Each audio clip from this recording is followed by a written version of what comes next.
Find out करना है, find out the value of capital Q. अब देखो ये चार्ज पार्टिकल रेस्ट में क्यों रह पाएगा, तो यहां ध्यान रखना, यहां पे क्वेश्चन में ग्रेविटेशनल फील्ड को हम नेग्लेक्ट नहीं कर सकते। क्यों? क्योंकि देखो ये क्यू चार्ज इस क्यू चार्ज के ऊपर रिपल्सिव फोर्स कुछ ऐसा अप्लाई कर रहा होगा, और कितना रिपल्सिव फोर्स होगा, ये रिपल्सिव फोर्स होगा के क्यू क्यू के क्यू क्यू।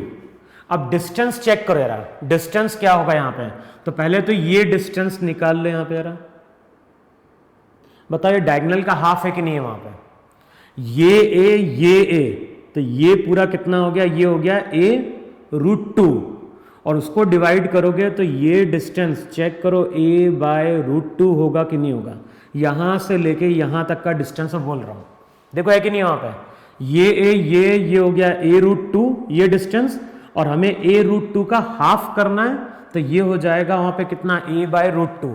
अब ये डिस्टेंस अगर a/√2 है, ये डिस्टेंस h है, तो ये डिस्टेंस हो जाएगा √of h² प्लस हो जाएगा a²/2। देखो चेक करो होगा ही नहीं होगा वहां पे। तो ये चार्ज पार्टिकल इसके ऊपर कितना फोर्स अप्लाई कर रहा होगा, के क्यू क्यू अपॉन ये डिस्टेंस का स्क्वायर, तो ये हो जाएगा h² प्लस a²/2। देखो है कि नहीं वहां पे। अब मान लो ये एंगल वहां पे थीटा है,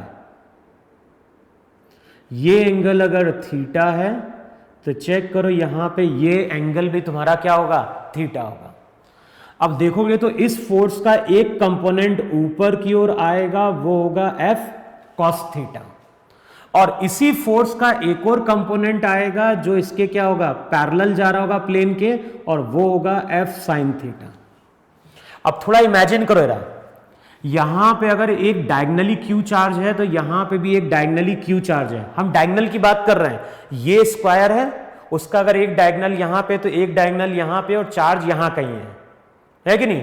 तो अगर मैं इस चार्ज की और इस चार्ज की बात करूं तो ये चार्ज भी इसके ऊपर चेक करो कुछ ऐसा ही फोर्स F अप्लाई करेगा या नहीं अप्लाई करेगा, और कितना एंगल देखो चेक करो है कि नहीं वहां पे। अब हम लोग सिमेट्री से क्या बोलेंगे, हम लोग सिमेट्री से बोलेंगे कि ये जो मैंने क्यू चार्ज कंसिडर किया था उस पर डायगोनल वाले ने ऐसा फोर्स अप्लाई किया, इस डायगोनल वाले ने ऐसा फोर्स अप्लाई किया, और जो भी फोर्स का हॉरिजॉन्टल कंपोनेंट है वो यहां पे क्या हो गया, कैंसिल आउट हो गया। तो अगर मैं इन दोनों की बात करूं तो इन दोनों के कारण फोर्स का कंपोनेंट कितना बन गया, 2F cos थीटा बन गया। अब ये दोनों डायगोनल चार्ज थे। सिमिलरली इमेजिन करो कि अगर मैं इन दो डायगोनल चार्ज की बात करूंगा तो क्या होगा, एक चार्ज यहां पे, एक चार्ज यहां पे, यहां पे एक चार्ज है, तो इस तरह से एक फोर्स आएगा, इस तरह से एक फोर्स आएगा, हॉरिजॉन्टल कंपोनेंट कैंसिल आउट होगा, इसका भी केवल क्या बनेगा, y कंपोनेंट बनेगा। देखो है कि नहीं वहां पे, एक डायगोनल ऐसा बन रहा होगा, ज्वाइन करने पे ट्रायंगल बनेगा, और एक डायगोनल ज्वाइन करोगे ट्रायंगल कुछ ऐसा बन रहा होगा वहां पे। तो जो भी फोर्स आएगा उसका हॉरिजॉन्टल कंपोनेंट कैंसिल आउट होगा, इन दोनों के कारण y बनेगा, इन दोनों के कारण भी y बनेगा, तो टोटल जो रहेगा वो हो जाएगा वहां पे 4F cos थीटा। चेक करो है कि नहीं वहां पे। तो जो फोर्स बन रहा है ऊपर की ओर वो बन रहा है 4F cos थीटा। अब बताओ अगर यहां पे कोई ग्रेविटेशनल फील्ड नहीं होगी तब तो इस फोर्स के कारण ये चार्ज पार्टिकल कहां मूव कर जाएगा, ऊपर मूव कर जाएगा। लेकिन क्वेश्चन में बोल रहा है कि ये चार्ज पार्टिकल इक्विलिब्रियम में है, इसका मतलब है कि जो 4F cos थीटा होगा उसको बैलेंस करेगा उसका वेट।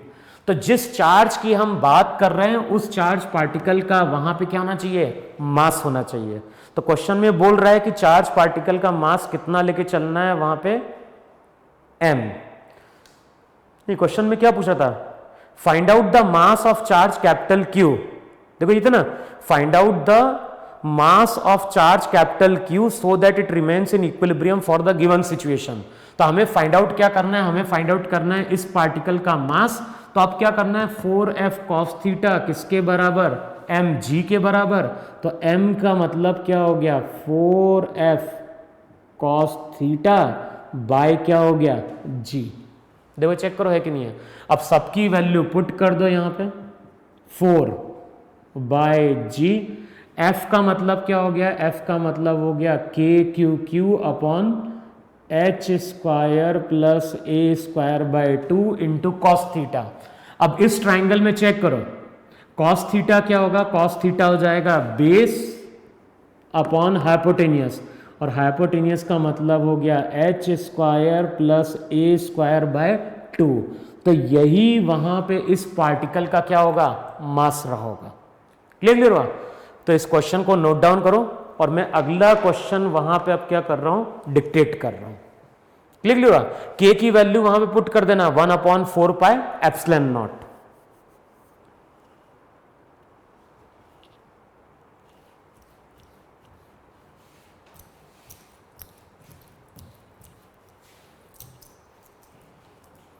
फिर देखो जो नेक्स्ट क्वेश्चन है,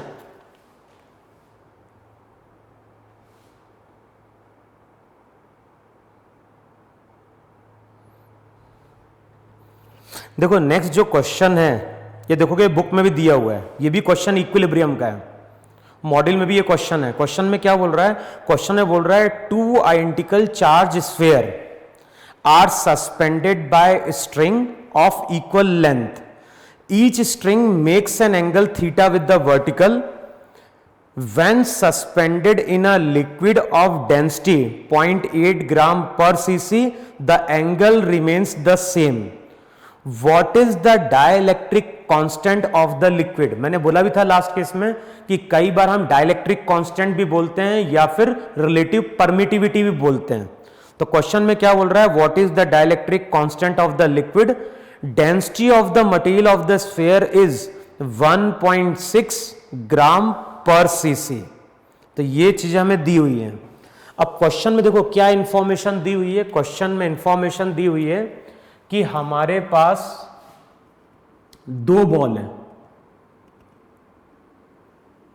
और ये जो दो बॉल हैं ये कनेक्टेड हैं विथ अ स्ट्रिंग, दोनों स्ट्रिंग की लेंथ वहां पे क्या है, सेम है।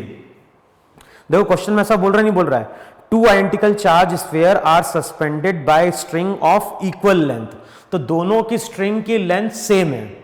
और जब इक्विलिब्रियम में है तो दोनों इक्विलिब्रियम में कितना एंगल फॉर्म कर रही है, तो ये इक्विलिब्रियम में एंगल फॉर्म कर रही हैं थीटा विद द वर्टिकल। ये लेंथ अगर L है तो ये लेंथ भी कितनी है, L है। अच्छा फिर ये भी क्वेश्चन में गिवन है कि दोनों स्फीयर पे चार्ज कैसा है, सेम है। इस पे अगर Q होगा तो इस पे भी कितना होगा, Q होगा।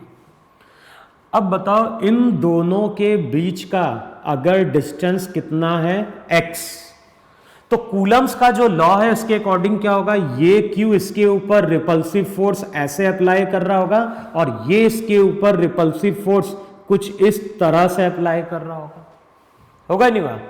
अब क्या करना है हमें, फर्स्ट केस में जब ये बॉडी इक्विलिब्रियम में है तो इसका डायग्राम ड्रॉ करो किसी एक बॉल का। अगर किसी एक बॉल का डायग्राम ड्रॉ करोगे तो एक तो यहां पे शो करोगे टेंशन T, दूसरा क्या शो करोगे, दूसरा शो करोगे यहां पे उसका m इंटू जी वेट, साथ में क्या शो करोगे, इन दोनों के बीच में लगने वाला इलेक्ट्रोस्टैटिक फोर्स।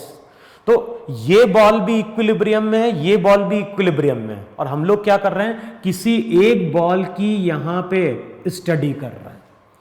अब बताओ ये जो F फोर्स होगा, और ध्यान ना अभी ये चार्ज पार्टिकल क्या है, दोनों चार्ज पार्टिकल एयर में है, तो फॉर्मूला हो जाएगा F का 1/4 pi epsilon nought, epsilon R की वैल्यू 1, K कांस्टेंट की वैल्यू पुट कर दी, इंटू क्या हो गया Q1 Q2 by R square. तो चेक करो ये फोर्स है कि नहीं है वहां पर। अब ये अगर एंगल थीटा होगा तो ये एंगल भी वहां पे क्या बन गया, थीटा। T का एक कंपोनेंट आएगा ऊपर की ओर T कॉस थीटा, दूसरा कंपोनेंट आ गया T sine theta. T cos theta किसको बैलेंस करेगा, तो T कॉस थीटा बैलेंस करेगा mg को, और T साइन थीटा किसको बैलेंस करेगा, F को। F दोनों चार्ज के बीच में लगने वाला इलेक्ट्रोस्टैटिक फोर्स है, जब मीडियम वहां पे क्या थी, एयर थी वहां पे। देखो है कि नहीं वहां पे। तो इन दोनों इक्वेशन को अगर डिवाइड करोगे तो बताओ टेन थीटा कितना बन गया? टेन थीटा बन गया F बाय एम जी, इसको बोलो इक्वेशन 1। बाद में F की वैल्यू हम क्या करेंगे? पुट करेंगे। तो क्वेश्चन का फर्स्ट पार्ट था, जो फर्स्ट लाइन दी थी उसके अकॉर्डिंग ये इक्वेशन बन रही है। अब आगे क्वेश्चन में क्या बोल रहा है? आगे क्वेश्चन में बोल रहा है वहां पे when suspended in a liquid of density sigma. तो अब अगले स्टेप में इस पूरी बॉल को हम क्या कर गए? एक लिक्विड में लेके चले गए, इस पूरे सेटअप को। और जब इसको हम सेटअप को लिक्विड में लेके गए तो उसकी डेंसिटी को वो किससे डिनोट कर रहा है? रो से भी डिनोट करते हैं, सिग्मा से भी डिनोट करते हैं। और डेंसिटी कितनी बोल रहा है? डेंसिटी बोल रहा है वहां पे 0.8 ग्राम पर सीसी। ये तो लिक्विड की डेंसिटी है। अगर हम बॉल की डेंसिटी की बात करें तो बॉल की डेंसिटी वहां पे दी हुई थी 1.6 ग्राम पर सीसी। और इतना हम लोगों ने फ्लूइड में पढ़ा है कि बॉल की डेंसिटी अगर लिक्विड की डेंसिटी से ज्यादा है तो बॉल की टेंडेंसी सिंक करने की होगी, तो इस केस में भी स्ट्रिंग टाइट रहेगी। अब क्वेश्चन में क्या बोल रहा है कि जब पूरे सेटअप को हम लिक्विड के अंदर लेके चले गए तब भी ये दोनों बॉल इक्विलिब्रियम में हैं और इस एंगल में कोई चेंज नहीं आता है। अब बताओ, अगर अब मैं फिर से इस बॉल की स्टडी करूं तो देखो इस बॉल पे अब तुम फोर्स क्या शो करोगे? एक तो शो करोगे mg। जो ग्रेविटेशनल फोर्स होता है वो इंडिपेंडेंट ऑफ मीडियम होता है। इलेक्ट्रोस्टैटिक फोर्स ऐसा नहीं है, इलेक्ट्रोस्टैटिक फोर्स डिपेंड करता है मीडियम पे, लेकिन gravitational force independent of medium.